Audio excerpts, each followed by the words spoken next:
Are you torn about whether or not to invite children to your wedding?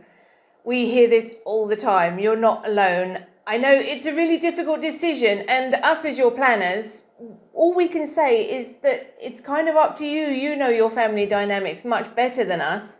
So today we don't have a right or wrong answer for this question, but what I do have for you is some wording maybe for your invitations if you decide not to invite children to your wedding. And if you do decide to include children, I've got some ideas for you as to how we can keep them entertained for the day. If you decide not to include children in your day, I've got some ideas for some wording that you could use in your invitations that might help you. You could say, we respectfully request an adult-only celebration, therefore not saying it, but saying it. You could say, due to limited numbers, we're unable to invite children. We hope that you understand. Or my personal favourite, we love your little ones, but we're keeping the celebration adults only so everyone can relax and enjoy their day.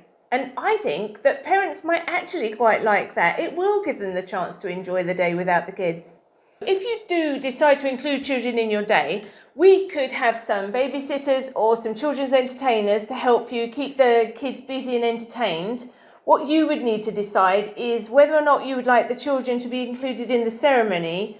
I don't just mean walking down the aisle, but perhaps you might like them to be like flower girl or page boy or something. But I mean, even just sat at the ceremony, do you want kids there at all? Even if they're there on the day, you could, across the lawn, have a nice little area set up with like teepees, maybe something that looks a little bit fun and classy.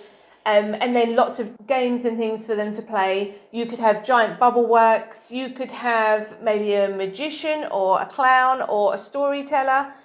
There are loads of things that you can do, but have a think as to whether or not you'd want them to be part of your ceremony. And then later for the dinner, would you want the kids to be sat with their parents for the dinner? Or perhaps you could have a separate table just for the kids.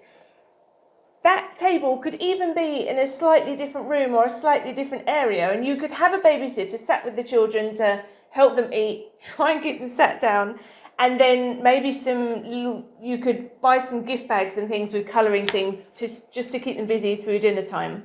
It might be an idea, if you do have kids at your wedding, to have some sort of transport option earlier on in the evening, because the kids probably won't want to stay until 1 o'clock in the morning. So maybe if you could start transport from shortly after the cutting of the cake or after the first dance, that might be good. Also, if possible, is there a room upstairs somewhere in your venue where you have a little living room where kids could maybe have a nap? I think there's no right or wrong answer as to whether or not you invite children. It really is your day and it's up to you. It's so easy to say to couples, it's your day, do what you want to do, but they're so worried about upsetting family members, there's family politics at play, and I completely understand. I really don't think there's a right or wrong answer. Do what you think is best. Good luck.